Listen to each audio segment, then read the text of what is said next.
and welcome back to Bourbon Blind, where the guys drink whatever's in their glass. So tonight's bottle, we're going to do Calumet straight bourbon whiskey, and this is the Calumet 14. If you like what you see tonight, go ahead, hit that like and subscribe. I guess it's not night, is it? It's more like afternoon, but still, hit the like and subscribe. If you'd like to see a bottle on the show, go ahead, email me, bourbonblindtasting@gmail.com. Or go ahead and Facebook message me, Aaron Ripperger Ragsdale. Guys are going to drink the whiskey in their glass without knowing what it is. Going to see if they like it or not, give you taste notes, and then tell you how much they're willing to pay to get that bourbon in their bar without the hype of the label. As always, thank you so much to our Patreon group.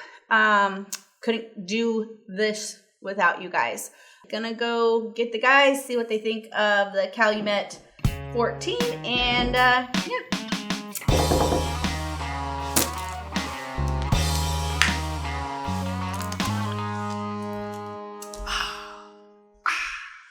What was the refreshing? Was that Mountain Dew or something? The It was Coca-Cola. Like I think it was. What's up, guys? Welcome back to Bourbon Blind. You know what's up. I'm Kyle. I'm Nick. We drink whiskey without the hype of the label, all that stuff. This is whiskey. There's no label on it. There is a Bourbon Blind logo. There is. You can have one of these on bourbonblind.com. LTTstore.com. Wrong channel. Oh, sorry. I forgot. I thought I was Linus.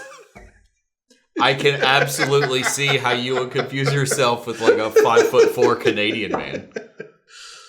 Bourbonblind.com for all your glassware needs. Teespring for your shirts. Mine's in the wash right now. Otherwise, I would have worn it. Patreon members, absolutely love every single one of you. For real. They're pretty great. Bourbon Blind. Buffalo Trace Barrel says it should ship to the distributor on the 15th of this month. This will go live tomorrow on the 12th, so that's Monday. So hopefully they should have it soon, which means we should have it soon, which means you guys should have it soon. It's only been a year in the making. Over a year. So we picked it in May of last year. I was not able to go to the Blanton's pick. I had to dip out last minute, thanks to COVID. However, I heard they picked an amazing barrel over there, so hopefully that gets bottled much sooner than the Buffalo Trace did. Props to you guys that went on the pick for picking what I can guarantee you is going to be a killer bottle. Knockout. And from what I've heard from pretty much everyone, like there was 2 barrels that were super awesome. Yeah. So like there was no wrong answer. Like, so. And they even got them to bottle it at barrel strength, I heard. No, they didn't. I wish. No, they didn't. I wish. It would be awesome. They now have Blanton straight from the barrel in the United States. So. Why? Buffalo Trace, come on. Come on with it. Do everyone a favor. Do something, do better. You make amazing whiskey. Just put it in that bottle. Don't water it down. Be amazing. It's be amazing. It's a pretty fancy nose. That's deep and dark. And dark and deep. Gotta put my pinky up for this one. Boing! Yeah. Let's give my hand a bit of excitement. Leather, tobacco, oak, clove, baking spice. I was going to say allspice, but yeah. Deliciousness. Yeah. That's delicious. That's fantastic. I'm going to get in here because I don't want to wait. Let's do this. We can do better than that. There's that deep tone. Okay, there you go. That's not upsetting. That is creamy as all get out. Chocolatey. Yeah. Like a thick chocolate milk consistency. Like that just coats everything and just hangs out. There's like a hint of coffee in there. Yeah, I can see that. On the back end, just some like coffee. Mild sweetness. More of that like leathery, oaky darkness. Oh. Finish is fantastic. Finish hangs out for a minute, for sure. It's a tasty boy. It is. Wow. That's something else. Let's see what we got, John. if you had like a color-coded flavor wheel, this would just be like the dark quarter third of it. Right. And pick up the sweetness. Because the sweetness is lighter for me than the rest of the nose. It is, but it's like a nice background. Yeah. It's just hanging out back there. Yeah. Just being your supportive friend on backstage. Just, you're doing great. And that's exactly it. It's supportive. Yeah. It's like it's there and it helps round everything out. Like it doesn't taste like you're chewing on a tobacco leaf. No. Or a barrel. Like, and we've had some that are really powerful tobacco leaf, leather jacket type stuff. And it's enjoyable, but not as enjoyable as if it had some things to kind of round out. So it got more of that like sweetness, creaminess with the water. Yeah. Yeah, there was a little bit of ethanol or astringency. I'm not 100% sure on the nose before. With the water, it's toned that down. Right.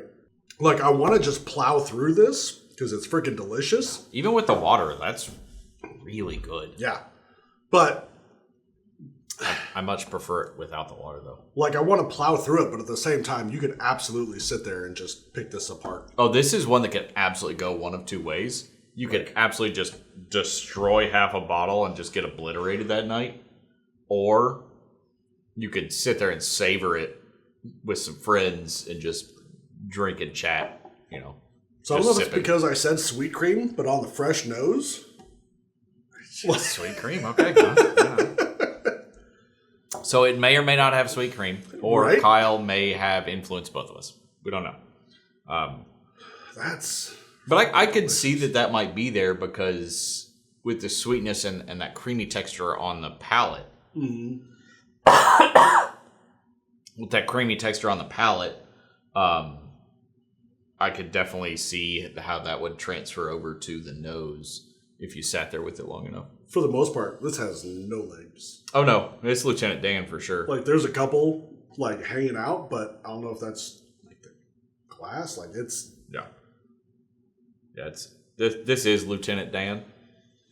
I'm Lieutenant Dan. Lieutenant Dan, you ain't got no legs.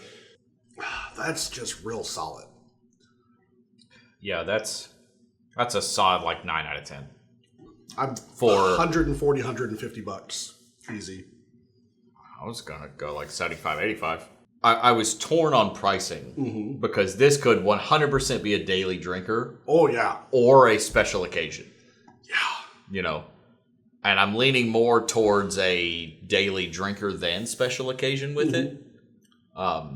It's got good complexity. It's got great flavor. It's got a good nose. I think proof is somewhere in the low hundreds, 100, 110. 100-ish, yeah. Yeah.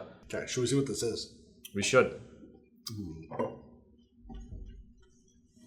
going to keep drinking when we do this. Can I get the drum roll, please? That is the saddest drum roll we have ever had on the show. I'm drinking. Oh! Calumet 14. 14, okay. And this is a batch of 19 barrels. I thought they did, maybe it's just the 15 that they did by state. So, 96.2 proof. Wow. That makes sense. The age makes sense. Yeah. I can definitely see that. It was higher than I estimated, but... And with this being 14 years old, that is possibly barrel strength. Possibly, yeah. For sure. And, like, especially with how dark it is. Yeah. Like... No, that's delicious. And I've heard from numerous people that the 14 is better than the 15. Mm-hmm. I haven't had the 15 yet, but I think you've got some. That's delicious. Yeah, I think retail on it is about 1 to 110-ish, something like that. And I think that's not... But, like, again, like, this is a bottle I would save for friends to share. Like, this isn't one that I would sit there and... Short of like celebration. I got a question for you people out there, and I want to hear from you in the comments. Besides the obvious fact of 1 year, okay? Right. What is the difference between this at, let's say the Calumet 15 and Pappy 15? I'm going to say not a thing. I mean, obviously one's weeded, right? Right.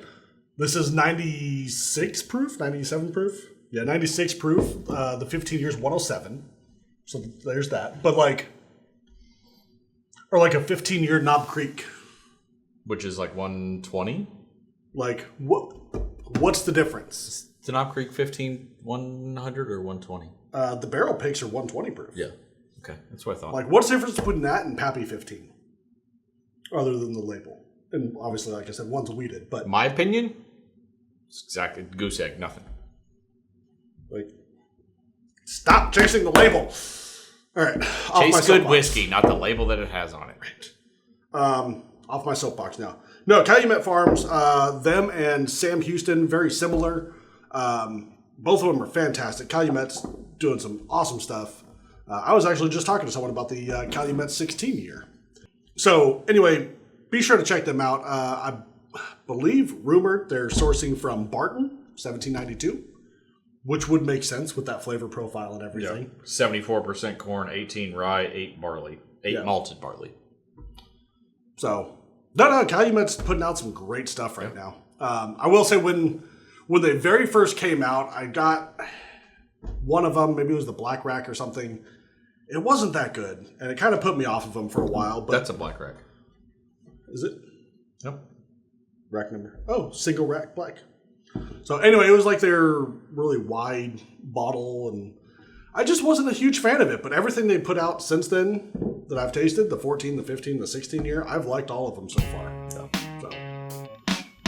primo. So anyway, with that, I think we're out of here. And until Friday Noon Central next week, cheers. Drink blind. Drink what you like.